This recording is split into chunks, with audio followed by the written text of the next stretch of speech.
The second, inshallah ta'ala, way of this concept of thabbut is hold your tongue.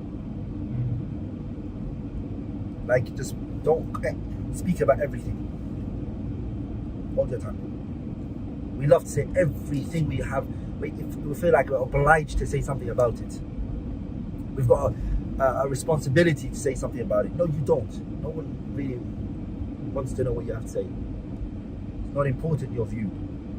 And sometimes we put ourselves forward by doing that. Everything we have to respond to it and give an answer on it and give our opinion on it or defend it. And the mu'min doesn't talk about everything.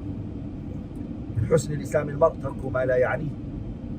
of the good examples of a Muslim is that he talks about that which concerns him and he leaves off that which does not concern him.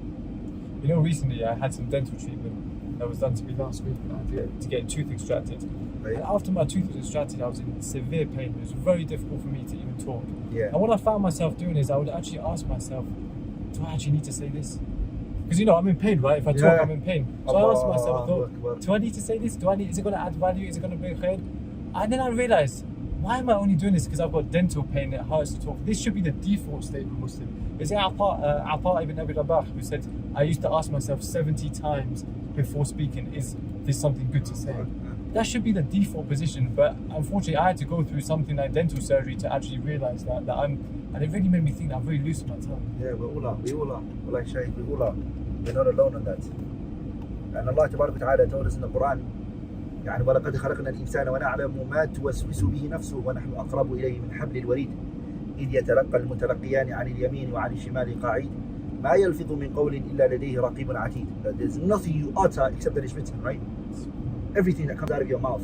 ولذلك the scholars even say, even if it's something halal, even if it's something like normal, like mubah, it's still written. It's not bad, it's just it's written. And then they say, okay, if it's written, who writes it? Is it the one that writes a good or the one that writes a bad? Oh yeah, true. What did they say? So that you see what I mean? Like, it scares you when you start reading that. It's deep. I think a lot of people, they don't realise that the tongue, you know, that sometimes when we talk about actions, for example, I know people who are very strict with their actions, they're very careful of what they do. Someone might even bring food to them, but is it halal? Is it, I have to verify, I have to be very, very careful with their actions. But the tongue, even though it's going to be just the same as an action on the Day of Judgment, right? What we've said is just going to be, we don't really take that as much consideration over it. I've realised that. I'm speaking about myself first and foremost. Likewise. Well, it's for me as well. It is. I found that people who are the most wisest, the most revered and respected, and are people who control their tongue, man. But you know what's sad? It's become the opposite. It's become seen as in society nowadays. It's this guy's. He's not confident, he lacks self-esteem. You know, when people sit there saying quiet, they don't say anything, occasionally they might just say, you think the guy's suffering from mental issues? Is he okay? What's wrong with him? Why hasn't he got any confidence? So it's actually, the society has made it seem like the confident one, the one who's speaking all the time, is the guy that we all want to be like. Whereas Islam is saying the other way around. It's sad. But even when the person's quiet, Shahid, he doesn't talk much. It keeps you in when we're in a room, 4 brothers are sitting there. There's this one brother who doesn't talk, he just watches everybody. Everyone wants to know what he says, what he's thinking. It's like, it's mystery, isn't it? Yeah, it's mysterious. Yeah, he gets people's attention, even though he's saying nothing. Yeah. And it's silence, and you less regret when you're silent. Yeah, how often do we regret something that we've said, but if we ever regret it, just remain silent on it? Obviously, we're not talking about forbidding an evil when you meant to, but you're just talking about just general idle talk or whatever. Yeah, it's true. Because the tongue can get you in a lot of trouble. People get killed over what they've said of the tongue. 2 wise men once met, and they sat down amongst themselves, and they said, have you ever sat down to count the mistakes and the shortcomings of the children of Adam? And one goes, Wallahi, that's like all the bads that human beings can possibly do. Let's count them. How much are they? Yeah. So they sat down. They counted it, they said, look, it's too much. But what we've reached, and we couldn't go beyond, and we couldn't find more to add on to it, was 8,000. One of them said, I reached 8,000 when I counted it. But he said, I found out that there was one organ, if he actually controlled it, the overwhelming majority of those uyub, those deficiencies and those problems that were coming from him, it can actually reduce it to a significant number. He said, what is it? He said, it's the tongue. Single-handedly, if you sit down, Shahid, and you think about it, a man divorces his wife is because of a word he said. A man marries a woman because of the words that were said. A man enters Islam because of words that he said. A man leaves Islam also because of words that he said. Yani, I was thinking about, when the Prophet ﷺ corrected his companions when they said, Ma sha'Allahu wa sha'a Muhammad. Shahid was just a letter, you know that, right? It's just the letter wow, which brings the Prophet ﷺ and Allah together in the Mashiach, the will. If Allah wills, and Muhammad. It's not a whole entire sentence. The Prophet corrected the Sahabas. He said, Ma sha'Allah, thumma sha'a Muhammad. Which shows you, subhanAllah, just a letter can be a problem. So true. So true. It doesn't have to be sentences and jumal. Sah? The difference between, the East and the West, it can just be a letter. That's true.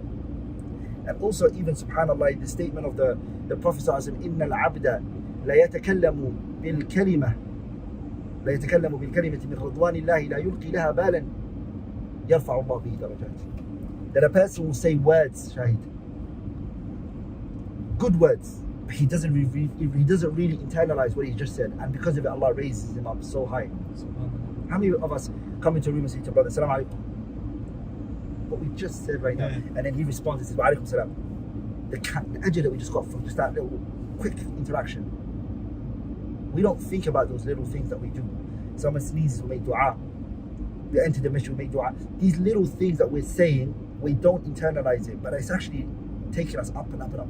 The same is the statements that we say, which are, وَإِنَّ الْعَبْدَ لَا يَتَكَلَّمُ بِالْكَلِمَةِ مِنْ سَخَطِ اللَّهِ. The person will say a speech that is angering to Allah, that angers Allah. يَهْوِي بِهَا فِي نَارِ جَهَنَّمَ. Because of the way the person. The Prophet one day came to Mu'adh ibn Jabal.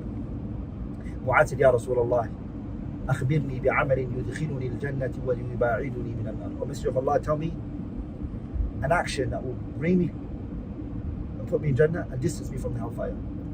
The Prophet said, لقد سألت عن عظيم وإنه ليسير على من يسره الله. You've asked about a great thing, Mu'adh, but it's only easy for the person who Allah makes it easy for them. Then the Prophet told him about many things. Then the Prophet told him about Islam and jihad and qiyamul layl wa hakada. Told him about. Then the Prophet said, "Ala adulluka, shall I not show you bimilaki dhalika kulli, something that governs and controls all of that?" I said, "Bala ya Rasulullah, of course, O Messenger of Allah."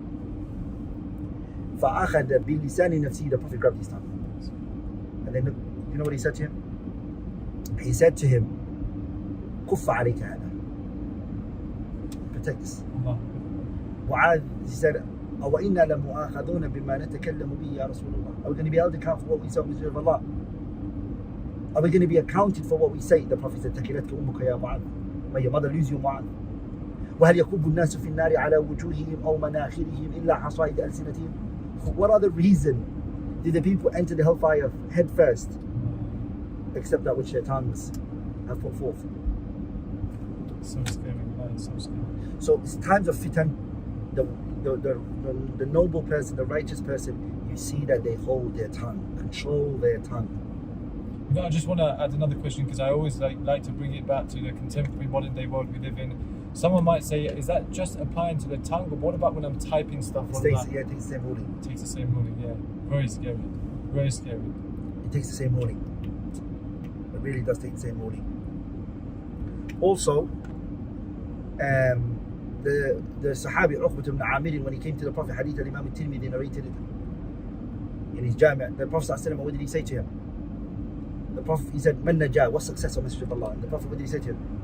He said, Amsik alayka lisanak. Protect your tongue. Hold, control your tongue. Success, salvation and prosperity. The first thing he mentioned was, Amsik alayka lisanak. Grab and control your tongue. وَلْيَسَعْكَ بَيْتُكَ. Stick to your house, be in your house, run away from the fitan that are going to hit the streets. And وَبْكِ عَلَى خَطِيئَتِكَ, and cry over your mistakes and your shortcomings. 3 things the Prophet told him. The first of them was what? The tongue. A poet said, احفظ لسانك أيها الإنسان لا يلدغنك إنه ثعبان كم في المقابر من قتيل لسانه كان تهاب لقاءه شجعان. Protect your tongue. How many people got killed because of this speech? Wow. Words that they said, they entered because of it their graves, and they ended up being murdered. Even if you look at people who fight, you don't just punch someone unless you've exchanged words first. Yeah, of course, yeah, that's true. Yeah. And that's why the Prophet said, إذا أصبح ابن آدم, when the person wakes up in the morning, فإن الجوارح فإن الأعضاء تكفر اللسان. His body parts, they talk to the tongue, and they say to the tongue, اتق الله فينا, fear Allah in us. The body parts, your limbs, talk to your tongue. What do they say to your tongue? Fear Allah تبارك وتعالى in us. فإن استقمت استقمنا وإن اعوججت اعوججنا. If you're upright and steadfast, we are also upright and steadfast. And if you deviate and you crooked, we're also going to be the same.